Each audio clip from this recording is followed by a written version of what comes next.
The air inside the studio was electric that night, a charged mix of curiosity and unease. The audience cheered as Prince Harry walked onto The Late Show with Stephen Colbert, flashing his trademark half-smile. Colbert stood, extending his hand, his grin wide but guarded. The cameras caught every second, every flicker in their expressions. It started like any other celebrity appearance, jokes about royal life, light talk about California, a few polite laughs. But Harry's tone shifted when Colbert mentioned the media.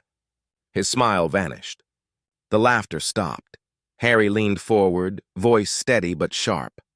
"It's funny, Stephen," he said, "how the same system I escaped in Britain exists here. It just wears different clothes." The audience quieted. Colbert chuckled nervously, trying to steer the moment back to humor, but Harry wasn't joking. He went on about manipulation, about how the media builds and breaks people for ratings. "Freedom," he added, "means nothing if truth is bought and sold." You could feel the discomfort ripple through the studio. Colbert's posture tightened. The cue cards in his hand trembled slightly. The producers behind the glass exchanged looks.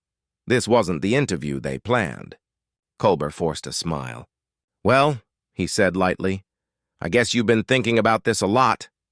Harry didn't blink. "You think this is funny?" The tension was thick enough to cut. The crowd murmured, unsure if they should laugh or stay silent. Every second felt stretched, raw. The cameras zoomed closer, sensing the drama unfolding. Colbert's grin faded as he leaned in, lowering his voice, and that's when everything changed, because the next words out of Prince Harry's mouth would turn a late-night show into a global incident. The studio lights seemed brighter now, almost blinding. The crowd leaned forward, unsure whether to laugh or hold their breath. Prince Harry's voice carried through the silence like a warning bell. "You mock the monarchy," he said, his eyes locked on Colbert, "but you serve one of your own, the media empire." Gasps rippled across the audience. Colbert blinked, his smirk fading into something colder. "Now hold on, Harry," Colbert replied, tone clipped but still trying to keep it light. "We do jokes here, not revolutions." The laughter was uneasy, forced. Harry didn't flinch. "Jokes are easy when you're protected by power," he said quietly. "But people die from those jokes when you're the target." A hush fell. The sound of a single cough echoed from the back row. Colbert leaned back, his showman facade cracking just enough for the camera to catch it. "Are you saying I'm part of the problem?" he asked, his voice sharp. Harry stared straight ahead. "I'm saying the problem hides behind laughter." The control room erupted in whispers. Producers waved frantically at Colbert to change the subject. But he didn't. He leaned forward, eyebrows tight. "You came here to promote a book, not to preach about my country." The tension exploded. The audience didn't know if this was still part of the show or something far more real. A nervous laugh sputtered, then died. Harry crossed his arms, his jaw set. Colbert sighed and muttered something under his breath, a comment that would later light up every news feed across the internet. The studio froze, because what Colbert said next didn't just challenge Harry's words, it ended the interview for good. The cameras kept rolling, but no one was smiling anymore. Colbert's voice cut through the heavy silence. "If you hate the spotlight so much, Harry, why do you keep running toward it?" The line hit like a punch.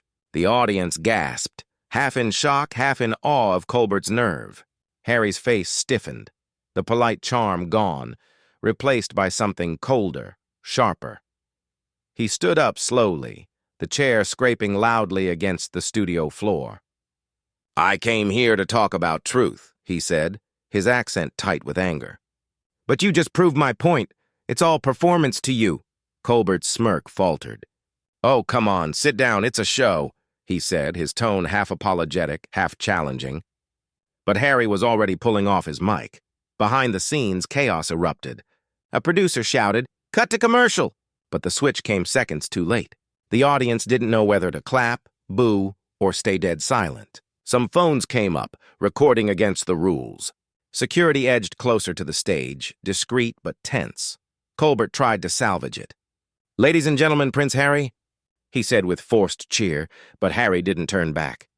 He walked off stage, muttering something under his breath, a line the microphones barely caught, but millions would later replay and dissect. In the control room, red lights blinked. The director's voice cracked over the intercom. "Do not cut the feed!" But it was already over. Colbert sat there alone, adjusting his tie, pretending calm. The applause sign flickered weakly, but no one clapped. And then the audience realized Prince Harry wasn't coming back. By the next morning, the clip had gone viral. Millions of views, millions of opinions, and a storm of headlines that refused to fade. "Prince Harry storms off Late Show," screamed one network. "Colbert exposes royal hypocrisy," countered another. Every frame of that night was replayed, slowed down, analyzed like evidence in a trial. Who was right? Who was performing? Commentators filled the airwaves. Some called Harry brave, a man finally confronting the media machine that chewed him up. Others said he'd crossed a line, that he came to America not to heal but to lecture. The debate turned political, emotional, even cultural. Was Harry's fury a symbol of truth-telling, or the privilege of a man who could afford to walk away from scrutiny? Meanwhile, CBS remained silent. Colbert's team issued no statement, fueling the speculation. Twitter, YouTube, and talk radio exploded with theories. Was it staged? Was Harry set up? Did someone plan the confrontation to go viral? The story took on a life of its own, and then came the silence, a pause in the noise that made everyone wonder what was coming next. Because just 48 hours later, a new voice entered the chaos, one Colbert never saw coming. 2 days later, Meghan Markle broke her silence. In a calm yet cutting video statement released on her foundation's page, she defended Harry, but not without shaking the ground beneath both camps. "He spoke his truth," she said, eyes steady on the camera. "And when truth makes people uncomfortable, they call it anger." Her tone was soft, but her words hit like thunder. Then came the twist. Leaked emails began surfacing online, messages allegedly between Colbert's producers and the Sussex PR team. They showed how topics were negotiated, how no-go zones were listed, and how both sides had promised a respectful conversation. But somewhere along the line, that deal burned to ash. Analysts pounced. Was Colbert baited? Or had Harry been set up for humiliation? The internet became a battlefield. Hashtags trending, alliances forming, old interviews unearthed. Suddenly, it wasn't just about Harry or Colbert anymore. It was about power, about who controls the story, the one with the platform, or the one with the courage to walk off it. As the debate reached fever pitch, one final question echoed through the noise, a question no one dared answer out loud. Who was playing who all along? What you just witnessed wasn't just a celebrity feud. It was a clash of power, truth, and performance on the global stage. One moment it was entertainment. The next it was history in the making. Prince Harry's walk-off wasn't just about a late-night show. It was about what happens when someone dares to challenge the system live, unfiltered, before millions. And Colbert's reaction? That revealed something deeper. The fragile line between free speech and controlled conversation. Now the question isn't just what happened that night, it's why it happened. And who benefited most from the fallout?